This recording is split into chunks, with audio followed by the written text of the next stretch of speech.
Merci, bonsoir à toutes et à tous, et merci à Sophie Clémis pour l'invitation. Donc effectivement, je suis chercheuse à l'Université de Liège et j'ai réalisé une thèse en sociologie. Madame Clémis était dans mon jury de thèse d'ailleurs, une thèse sur le théâtre-action. Donc je vais commencer par dire d'où je parle et effectivement je vais proposer un regard qui est un regard de chercheuse. Donc ce n'est pas, je ne suis pas comédienne animatrice, j'ai participé dans le cadre de mon travail de recherche à des ateliers théâtre, j'ai interviewé des comédiens animateurs et des participants d'ateliers. Alors je voudrais tout d'abord vous dire comme je suis contente d'être entourée ce soir par des comédiens animateurs parce que le théâtre-action se définit notamment par le fait de vouloir rendre la parole à ceux qui en sont habituellement privés. Donc on ne pourrait pas parler du théâtre-action sans donner la parole aussi à ceux qui le font concrètement, quotidiennement. Et donc en tant que chercheuse, je voulais commencer par ce préambule et dire que je ne vais pas parler à la place d'eux. Je propose un autre regard nourri de paroles de comédiens animateurs. Et donc j'ai mon petit copion pour vous citer aussi leurs mots, vous retraduire des extraits d'entretien. Alors insister sur une première idée, donc cette idée de rendre la parole aux personnes. Le théâtre-action est donc un théâtre participatif. On retrouve ça dès le début dans les définitions législatives, mais sur tout ce qui est les aspects plutôt de combat institutionnel et de législation. Je laisserai le soin à Cathy Macchiarelli, la directrice du Centre du Théâtre Action, de vous éclairer à ce sujet-là. Mais dès le début, la circulaire, il y a eu d'abord le premier texte législatif de 1984, on insiste sur cette dimension participative. C'est-à-dire que le public du théâtre-action, ce ne sont pas seulement les personnes qui assistent à des représentations, mais ce sont aussi les personnes nommées participants qui créent des spectacles dans lesquels donc elles deviennent acteurs de théâtre, en l'occurrence. Alors un théâtre participatif, d'une part, mais aussi un théâtre militant et actif, j'ai envie de dire. Alors moi, je me suis intéressée surtout à la mission principale du théâtre-action, qui est de réaliser des ateliers de théâtre avec des personnes qu'on dit non-acteurs. Ça, c'est un des volets de la pratique du théâtre-action, c'est donc l'animation d'ateliers théâtre. Il existe aussi ce que les comédiens animateurs, les professionnels du théâtre-action appellent des créations autonomes. Ces créations autonomes, elles émanent du cadre professionnel de la compagnie, c'est-à-dire ce sont les comédiens qui jouent. Je ne me suis pas intéressée à ce volet-là, donc moi je vais uniquement vous parler des ateliers de théâtre. Je pourrais commencer par vous dire qu'il y a 20 compagnies de théâtre-action, par vous dire qu'il y en a qui sont subventionnées, la plupart d'entre elles, mais pas toutes. Là-dessus aussi, je vais laisser le soin à Cathy Macchiarelli de planter le panorama pour la Fédération Wallonie-Bruxelles, le panorama des compagnies de théâtre-action, mais donc vous avez déjà une idée en termes de quantité, 20 compagnies. J'ai choisi, moi, aujourd'hui, de pointer quelque chose qui a été le moteur de ma recherche et dans ma recherche, un premier constat qui est finalement cette permanence, j'ai envie de dire, de l'idéal politique et militant du théâtre-action. Pourquoi est-ce que je vous parle de ça ? Parce que quand j'ai annoncé à celui qui allait devenir mon directeur de thèse, mais aussi à des collègues à l'université, que j'allais travailler sur le théâtre-action, on m'a regardé un peu en me disant « mais enfin, le théâtre-action, ah bon, il y a encore quelque chose à en dire, c'est quand même une vieille affaire ce truc, c'est un théâtre plutôt qui tombe en désuétude ». Bon, ça c'était la première réaction des collègues. J'ai persisté, j'ai quand même décidé de commencer cette recherche, et j'ai rencontré les comédiens animateurs. Et là aussi, de manière différente bien sûr, mais là aussi, les premiers entretiens que j'ai réalisés m'ont amené à constater qu'il y avait une profonde nostalgie, vraiment une profonde nostalgie d'une époque qui était facilement qualifiée de dorée, l'époque d'émergence du théâtre-action qui suit donc, pour le dire vite, les années critiques, la mouvance autour de 1968, donc la constitution progressive du théâtre-action dans la décennie 1970, mais aussi 80, pour le dire encore trop vite, jusqu'en 89, dans ce monde en deux blocs idéologiques, où on pouvait se repérer de manière assez lisible. Donc les comédiens animateurs, je vais là saisir mon copion, le disaient assez bien, hein, puisque j'avais donc des entretiens qui précisaient ce cadre d'opportunité, si on veut, qui a vu naître leur pratique. Tout ça est arrivé, je les cite, dans une mouvance, ça tombait bien, début des années 70, là maintenant il y a sans doute quelque chose à revoir. J'ai l'impression parfois que des choses se sont asséchées, donc un assèchement idéologique ou politique, allez savoir, qu'en tout cas dans les années 70 il y avait tout un réseau, que le lien entre le théâtre et l'associatif militant était fort, donc je vous passe les liens avec les syndicats des structures militantes telles que les mouvements ouvriers, ouvriers chrétiens ou autres. Donc ce constat, si vous voulez, d'un découplage, d'une séparation entre les compagnies de théâtre-action et le monde des structures militantes auxquelles les compagnies étaient auparavant associées. Alors on va sans doute débattre, hein, parce que vous allez voir qu'on va me dire mais il y a encore des choses qui se font dans les usines, et vous aurez des exemples tout à fait concrets pour démentir ce que je viens de dire. Et il y a encore un lien fort, bien sûr, avec les associations.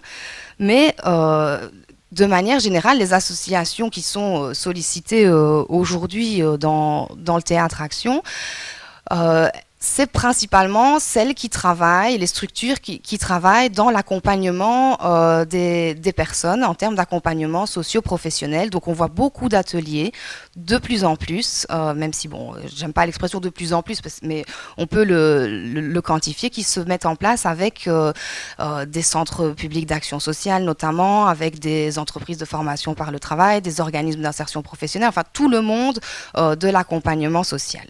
Et les comédiens animateurs soulignent ce glissement, en tout cas la plupart d'entre eux. Alors qu'est-ce qu'on fait avec ça? Est-ce qu'il faut, comme certains me l'ont dit, considérer que finalement le théâtre-action serait devenu une pratique théâtrale de gauche réformiste pas très révolutionnaire, j'emprunte leurs mots, que le théâtre-action serait devenu une sorte de sparadrap social? Bon, non, bien sûr, non. Et il y en aura d'autres pour le dire après moi mieux que ce que je ne vais vous dire, mais le constat est bien plus nuancé. D'ailleurs, quand on interroge les comédiens animateurs sur leur rôle possible dans cette démarche d'insertion des personnes fragilisées, des exclus, de tous ceux qui forment aujourd'hui la question sociale, hein, c'est-à-dire, pour le dire vite et mal, les chômeurs, les immigrés, toutes ces personnes qui sont mobilisées dans les ateliers théâtre. Eh bien, quand on en discute avec eux sur le possible rôle du théâtre-action dans la réinsertion de ces personnes, voici ce qu'on peut entendre. Le mot insertion, moi, c'est un mot que je n'aime pas beaucoup. Insérer dans quoi? Insérer dans un système qui fonctionne de plus en plus mal? Mais c'est vrai que cela peut aider pour quelqu'un à se présenter à un emploi. En tout cas, avec moi, poursuit cette animatrice, le participant ne sera pas nécessairement plus docile et plus apte à faire un travail inintéressant dans lequel on perd sa vie à la gagner, parce que de cela, on parle aussi, on parle de la société. Et d'autres qui surenchérissent en expliquant que pour obtenir des financements complémentaires, il faut bien rentrer dans les cases attendues et souligner des objectifs en termes de responsabilisation, capacitation et autres, alors que dans le fond, ce qui compte, je cite encore une animatrice, mon objectif à moi, c'est que les gens, ils se retrouvent à un moment donné, qu'ils soient ensemble. Alors je voudrais tout doucement clôturer sur les 10 minutes parce que le temps est compté, mais en insistant sur cette idée de mettre les gens ensemble, de la construction d'un collectif. C'est quelque chose de fondamental pour les comédiens animateurs, et c'est là, à mon sens, qu'on retrouve le fondement politique de la démarche, c'est dans cette mise en commun. Et le commun, ben, il n'est pas donné a priori, même si on rassemble des chômeurs, des personnes qui sont tous dans une situation commune à certains égards, même si on rassemble des personnes d'origine étrangère ou des personnes qui ne maîtrisent pas bien le français, le commun, il faut le construire.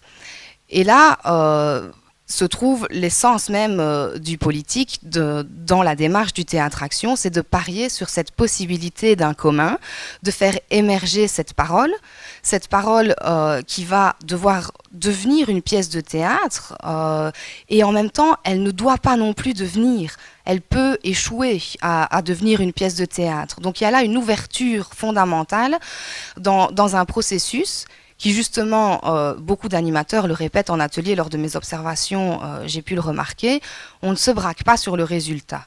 On essaye de mettre entre parenthèses le moment spectacle pour se concentrer sur cette construction du groupe, sur cette inscription dans un climat de confiance, sur cette inscription dans le présent, être là, ensemble, et dire des choses qui vont tout doucement former ce que certains appellent le magasin de la création. Et puis alors, on va essayer d'articuler les choses progressivement. Alors, je pourrais redétailler le processus en montrant comme les participants qui démarrent dans l'atelier théâtre arrivent avec des attentes qui sont très floues. Ils ne savent pas bien ce qu'ils viennent y faire. On vient faire du théâtre, mais on ne sait pas exactement comment ça va se passer. Et puis comment le comédien animateur va rassurer à travers en fait tous ces exercices de théâtre qui engagent les corps. Et la construction du commun dans l'atelier théâtre passe principalement par cette mobilisation des corps, des exercices de plateau, par cette mobilisation des énergies notamment. Alors, je crois que je ne vais pas durer plus longtemps. Je n'ai pas regardé l'heure. Je ne sais pas si je suis en train de dépasser ou pas. Peut-être juste finir donc sur cette idée et insister donc sur l'importance de cette composition du commun qui est un des enjeux principaux du travail en atelier théâtre, à mon sens, et qui contient, donc je vous l'ai dit, cette dimension politique, et en même temps, peut-être pour le débat, introduire l'idée aussi qu'il y a là quelque chose de tout à fait alternatif par rapport à d'autres endroits où on essaye de construire du commun, du groupe, du collectif. C'est qu'ici, les émotions ont leur place, les corps, je vous l'ai dit, mais aussi les émotions. Et les émotions, elles vont être reçues et elles vont être traitées, si je peux dire, dans un cadre qui n'est pas un cadre consumériste, qui n'est pas non plus un cadre populiste. C'est vraiment une prise en compte du sensible. Et là, je fais, pour ceux qui connaissent, une petite référence à Jacques Rancière. Mais c'est vraiment cette idée qu'on va pouvoir partager le sensible et construire une communauté qui sera orientée vers un spectacle de théâtre, mais qui est surtout un partage de ce sensible. Alors, sur la dimension critique potentielle du théâtre-action, on reviendra sans doute dans le débat. Là, j'ai un constat plus nuancé, surtout si on évoque la critique en termes d'une énonciation d'un discours tout fait, puisque c'était le cas effectivement dans les années 70, mais qu'ici c'est beaucoup plus complexe, même si déjà rien que par le fait de mettre et d'autoriser la prise d'une place sur scène pour des personnes qui habituellement n'ont pas cette place, on a déjà une critique forte sur la sphère culturelle et l'organisation de nos institutions culturelles, une critique forte qui s'adresse finalement aussi aux directeurs d'institutions, aux politiques et autres. Mais je laisse ça pour le débat. Je vous remercie pour votre attention. Merci Rachel.